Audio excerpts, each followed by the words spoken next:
Brian, go ahead, source. Matt, what just kind of changed the tide of the game there after a few minutes when you made that run in the middle of the first half?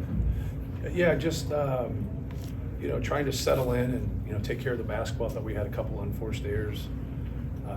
Just giving ourselves a chance, in terms of playing through the post, playing through ball screens, and just kind of taking what Iowa gives us, and not trying to have predetermined thoughts. And at times we, get a little carried away with it, and if we can get the basketball inside, then great. If we can't, and they try to take that away, then really look for those shooters coming off pin downs, and just getting shots, and then trying to live on the glass. We have a great rebounding team, and tonight, our ability to rebound the ball was probably the difference in the game. Out rebound by 26 and getting 19 offensive rebounds was pretty impressive. Coach, looked like Iowa had a potential to get back in it, like 5 minutes left. Right. You held them scoreless from the field over that final 4:44.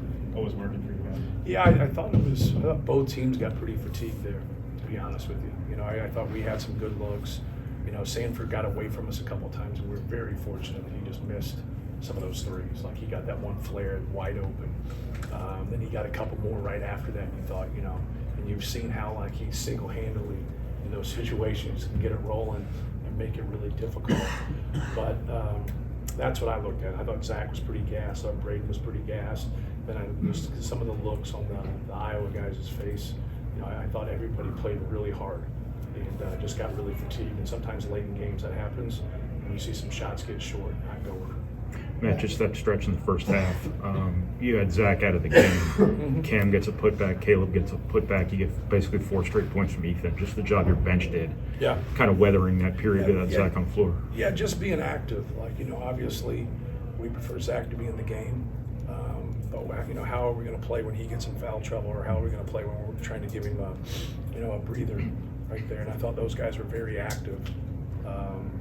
Sometimes when you get into rotations, and I know he's not in during that thing, when you get into rotations and you're doubling and doing some different things, now you don't have great, block out responsibility. And that's the downside of it, because we scheme at times, and that really affects us. But he normally saves the day for us because he kind of, which I call satellite defense. If you can get him on somebody that he doesn't have to cover on the perimeter, he can just stay in there.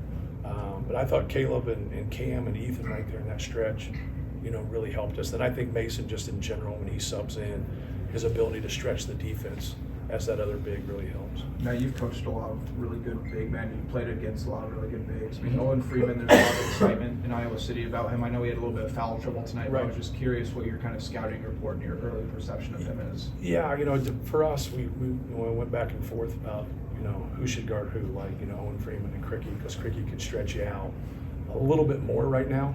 And then, like, we don't like to get Zebo away from the basket, so we put Zach on him, but it's not fair because he gets into foul trouble. But he's got a combination of size and athleticism. He can move, and so, like, sometimes the guys that can move don't have the strength. He has both, and now he's got a build to where now he can drive that ball from the high post. He can shoot for the perimeter because he's got the other stuff. He's got the intangibles.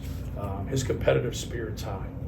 And that's sometimes what you don't see with bigs, right? You wonder about their motor and getting going. He's got a really good motor, and he's in a great place. If you look at the bigs and the combo forwards that fans have, he's really utilized them and got the most out of them, offensively. Just with now he's got to add a piece to his game, because look how many times he's been freshman of the week. Like, look how productive he's been. He's been a very productive player.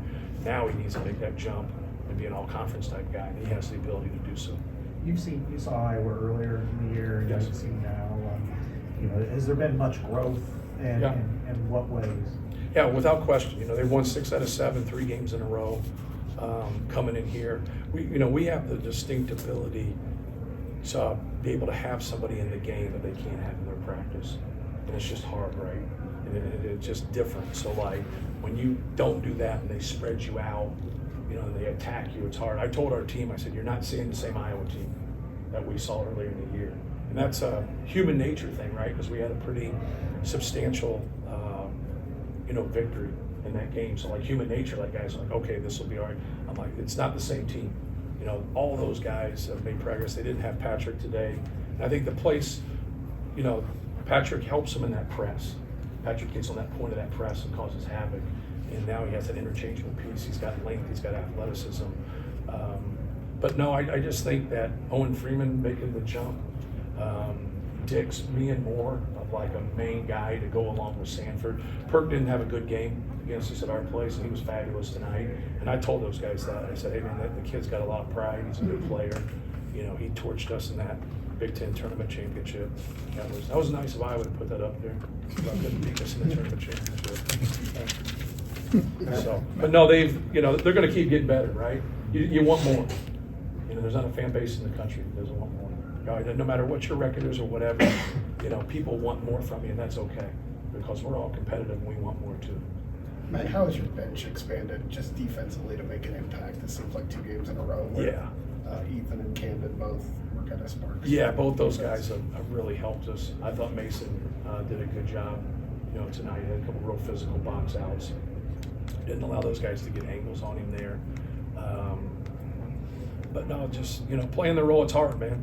People don't realize when you look at people and they play 8 minutes, 9 minutes, 8 minutes, and they're still productive. Most people, like when you sub in twice and you play 8 minutes total, it's hard to get in the flow of things. It's hard to understand that. But if you just accept those type of things and just keep getting better in all those areas, you're going to give yourself a better chance, but you're also going to help your team win.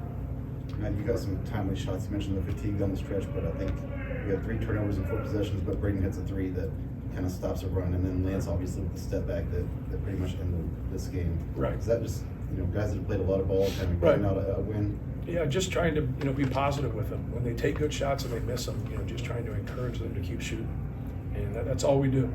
And, Fran's one of the best at that, at making guys, feel good about themselves. And, you harp on them about rebounding, you harp on them about guarding, you harp on them about playing harder.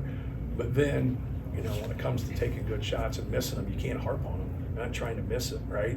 That's where you got to be positive and just engage them to understand, like, when that comes back around again after you miss those 2, you got to take it again. For us, we've really gotten that way because our ability to rebound and offensive rebound, we've been able to do it at a high clip. So, like, sometimes our misses generates points for us. So, but our turnovers don't. And, that generates for the other team, especially the pick sixes. So that's all we, try to do with those guys, even if they've missed. Just keep encouraging them. But those are both really big shots for us. Matt, you didn't recruit Lance to play the same role as he did at SIU, but that leading scorer mentality he brought from NBC help him in his role in situations like tonight? Like, he's not scared of the moment. Sometimes that helps us, sometimes that hurts us, but God bless him. But no, just, understanding, like in the first half, he's got Zebo 3 or 4 times when he's taking those shots. And so, like, if he's wide open and not being contested, like, there's nothing wrong with that. But when they're getting contested, like, you got to throw that to big fella. One thing you're not going to do is you're not going to get into the bonus. You're not going to wear people out. You're not going to get to the free throw line shooting tough threes. You're just not. And you might have a game where you can, make a bunch, and good for you. But over the long haul, get those starters on the bench, get to the free throw line, and just keep wearing people out.